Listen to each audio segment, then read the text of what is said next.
So the background for the Bhagavad Gita is that Bhagavad Gita originally appears as an episode in the Mahabharata. Mahabharata is described as the history of Greater India. Formerly, the whole earth was ruled by the king whose capital was Hastinapura.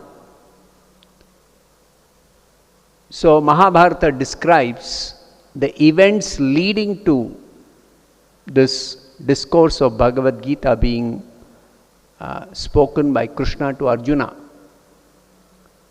It describes how Dhritarashtra and Pandu were brothers born in the Kuru dynasty, descending from one king, famous king Bharata, a former ruler of the entire earth.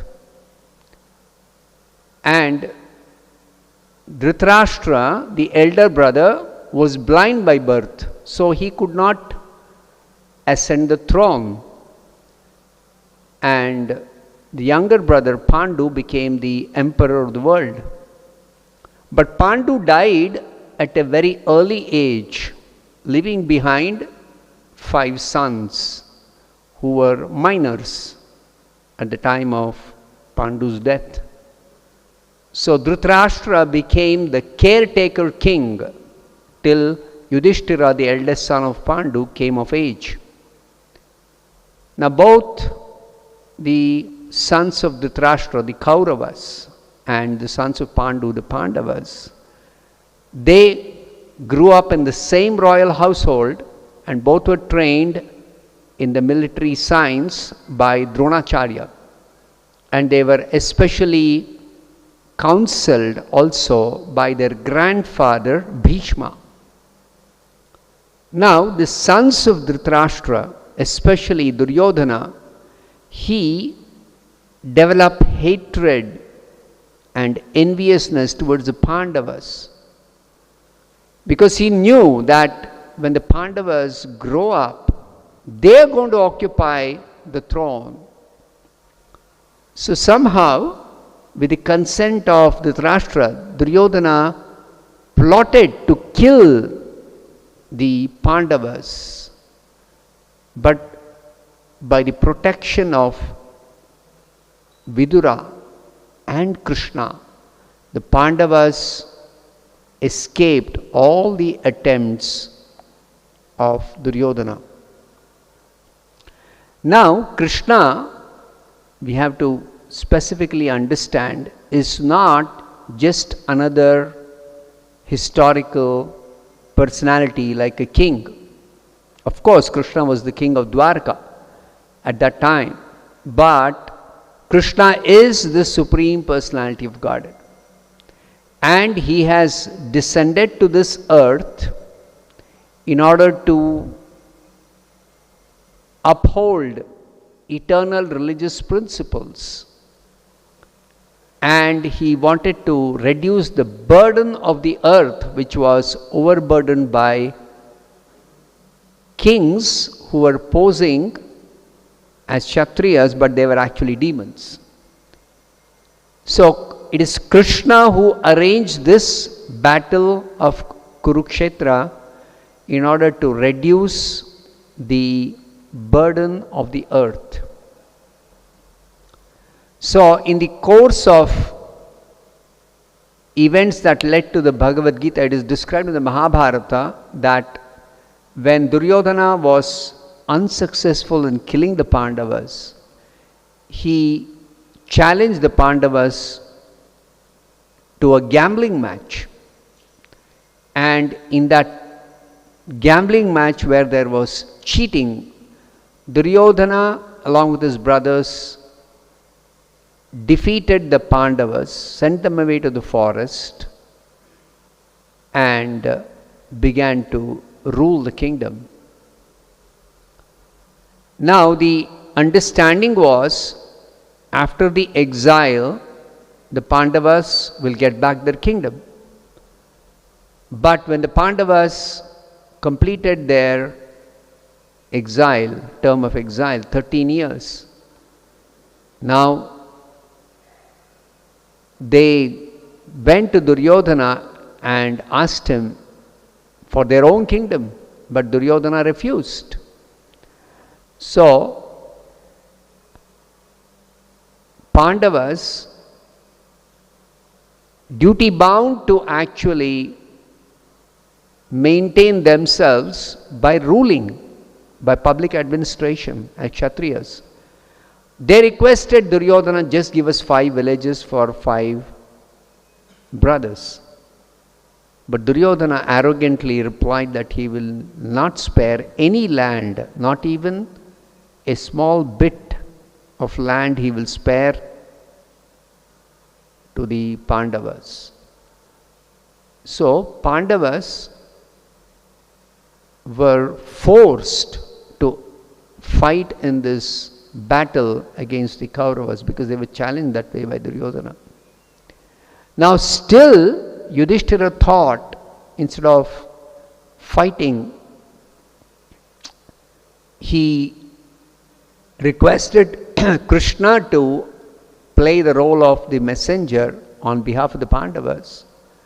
And Krishna personally went to Duryodhana and tried to negotiate for peace. But Duryodhana refused, even Krishna. Then war became inevitable and the whole world was divided into 2 parties. Those who would fight on the side of the Pandavas and those who would fight on the side of the Kauravas. Most importantly, it was to be decided whose side would Krishna's army fight. Because Krishna had a very powerful army who were not at all defeated in any battle. Since Krishna himself is the Supreme Lord, he decided that he is not going to actually fight himself. He is going to be on one side and his army is going to be on the other side. So he wanted to offer this choice between himself and his army to both the Kauravas and Pandavas. Now Duryodhana, he was making material calculations and he thought, since Krishna's army is very powerful and Krishna himself is not going to fight, so he wanted Krishna's army on his side. Arjuna was not making calculations like Duryodhana. Arjuna wanted Krishna on his side. So when Arjuna chose Krishna, Duryodhana was very happy to have Krishna's army on his side. And Arjuna was actually also very happy to have Krishna on his side. Because Arjuna knew that it is important to have Krishna rather than his army. So this is where both the armies have assembled to fight and the Bhagavad Gita begins. So the Bhagavad Gita begins with a question by Dhritarashtra. Dhritarashtra's question is being asked to his secretary Sanjaya. Dhritarashtra is sitting in Hastinapura. The battle is arranged to be fought in Kurukshetra. Because Sanjaya was a student of Vyasadeva, disciple of Vyasadeva. So by Vyasadeva's mercy, Sanjaya was able to envision the battlefield sitting in Hastinapura. And thus Sanjaya was describing to Dhritarashtra the events that were happening on the battlefield of Kurukshetra. So Dhritarashtra's inquiry was, after assembling in the place of pilgrimage at Kurukshetra, Dharmakshetre Kurukshetre. He particularly mentions Kurukshetra, the place where the battle is going to take place, as Dharmakshetra, a place of pilgrimage. He is asking Sanjaya, being desirous to fight, what did my sons and the sons of Pandu do? This is because Dhritarashtra is very anxious about the outcome of the battle. And he knew that the holy place will have a favorable influence on the Pandavas, because Pandavas were very virtuous. Still, he was hoping that somehow his sons will win the battle. And Sanjaya, in reply to Dhritarashtra's question, he began to narrate the different incidents that were taking place on the battlefield of Kurukshetra. So Sanjaya began to describe the situation that both the armies have assembled, yes. Now after Duryodhana saw the Pandava army, he immediately went to his teacher Dronacharya and began to speak. Now why did Duryodhana immediately go to his teacher after seeing the Pandava army? It is described that Duryodhana became very fearful upon seeing the Pandava army. But to cover up his fear, he diplomatically went to Dronacharya in order to assess the relative strengths of both the armies. So he began to describe the relative strength of both the armies, especially mentioning the Maharathis on both sides. And his conclusion was that our strength is immeasurable because we are perfectly protected by Bhishma, the most experienced and the greatest of all generals. And the strength of the Pandavas being protected carefully by Bhima is very limited. So he concluded that he is going to be victorious in the battle. We should also remember that the Mahabharata describes on the Kaurava side there were 11 Akshohini divisions of soldiers. And the Pandavas had just 7 Akshohini divisions. So Pandavas had lesser number of experienced generals, had a smaller strength of army. Pandavas had Krishna on their side, but Krishna had taken a vow not to engage himself in fighting with any weapons. And Arjuna had Krishna as his chariot driver.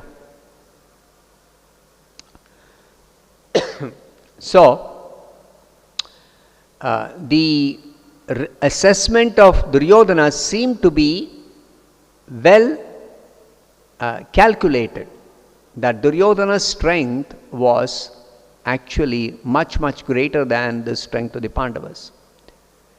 Now, Bhishma, who was fighting on the side of Duryodhana, the Kauravas, he could understand what was Duryodhana's feeling when he approached Dronacharya. Bhishma could make out that Duryodhana had become very depressed on seeing the Pandava army. So Bhishma wanted to cheer up Duryodhana, and he began to blow his conch shell very loudly, assuring Duryodhana that Duryodhana has the full support of Bhishma and all the others on his side. As soon as Bhishma blew his conch shell, all the others on the Kaurava side loudly blew their respective instruments. And this sound of the different instruments became very, very tumultuous. After they finished blowing all their instruments, on the other side, the Pandavas, beginning with Krishna, then Arjuna, Bhima, Yudhishthira, Nakula, Sahadeva, and so many other kings, on the Pandava side began to blow their respective conch shells. Now on the Pandava side, they were all blowing separately. On the Kaurava side, they all blew at a time. On the Pandava side, one after another, one after another, one after another. After the Pandavas finished blowing their conch shells, it is described specifically that this blowing of the conch shells by the Pandavas shattered the hearts of the Kauravas. So there is a very important lesson for us. What is that? That one who takes shelter of the Supreme Lord Krishna has nothing to fear even in the midst of the greatest calamity. See, when the Kauravas were blowing their conch shells, the Pandavas were not at all affected. When the Pandavas blew their conch shells, the Kauravas became completely fearful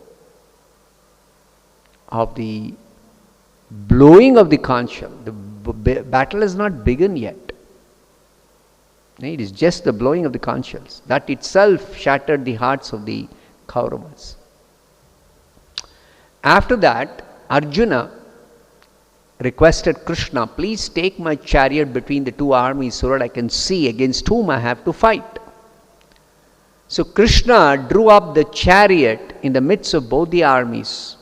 Now Krishna is the Supreme Personality of Godhead, but he has agreed to engage in the service of his devotee Arjuna. This is one of the special qualities of Krishna. He is described as Bhakta Vatsala. That means he is very, very affectionate to his devotees. But we should always remember that Krishna, as the Supreme Lord, even though he accepts a subordinate position to anybody, to his devotee even, his position is unchanged. He remains the Supreme Personality of Godhead under all circumstances. So in that way, Krishna's position is unchanged. But still, out of affection for his devotee, he is engaging in his devotee's service. So what did Krishna do? He took the chariot and stopped right in front of Bhishma and Drona and told Arjuna, look at the Kuru army. What did Arjuna see? Arjuna saw all different grades of relatives. It is described in detail. He saw 10 different grades of relatives. He saw fathers, grandfathers, teachers, maternal uncles, brothers, sons, grandsons, friends, father-in-law, well-wishers. So many grades of relatives on both the sides. Seeing them, he became overwhelmed with compassion and he began to speak to Krishna. My dear Krishna, seeing my relatives present before me in a fighting spirit, my body is quivering. My mouth is drying up. My hair is standing on end. My bow Gandiva is slipping from my hand. And my skin is burning. I am forgetting myself. My mind is reeling. I am unable to stand here anymore for fighting. Now it is explained, such symptoms in Arjuna were not due to any weakness of heart. Arjuna was not afraid seeing the opposite army. Unlike the Kauravas, it is already described. No, Arjuna was not afraid. These symptoms were due to his soft-hearted nature because Arjuna is a pure devotee of Krishna. So it is described in the Srimad Bhagavatam, one who has pure devotion, yasyasti bhakti bhagavati akinchana, Sarvair gunaistatra samasate suraha. All good qualities that are to be found in demigods are found in a pure devotee of Krishna. So therefore, Arjuna, after experiencing this kind of symptoms, he began to consider what are the consequences of fighting this battle and killing the enemy. He told Krishna, how can there be any good by killing our own kinsmen in this battle? So Arjuna says, I don't want any victory. I don't want any kingdom. I don't want any royal happiness. Because sin will overcome us if we kill our enemies. Because these people overtaken by greed, they are not seeing what's the consequence. They are ready to destroy a whole dynasty. Why should we engage in these sinful activities? Then he traces what happens. If the dynasty is destroyed, the eternal family tradition is completely vanquished. What happens then? The rest of the family becomes involved in irreligion. Then women are unprotected, they become corrupt, there is unwanted population. Then with the increase of unwanted population, family traditions are destroyed. Then there is no offering of oblations to the forefathers. Now, due to evil deeds of these destroyers of family tradition, all kinds of community and welfare projects are completely devastated. Then what is the result of all this? Those who destroy family traditions always dwell in hell. So what's happening?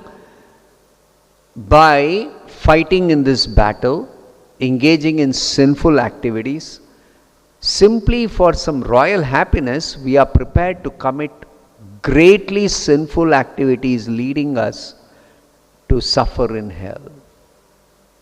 So saying this, Arjuna, he simply set aside his bow and arrows and sat down on his chariot.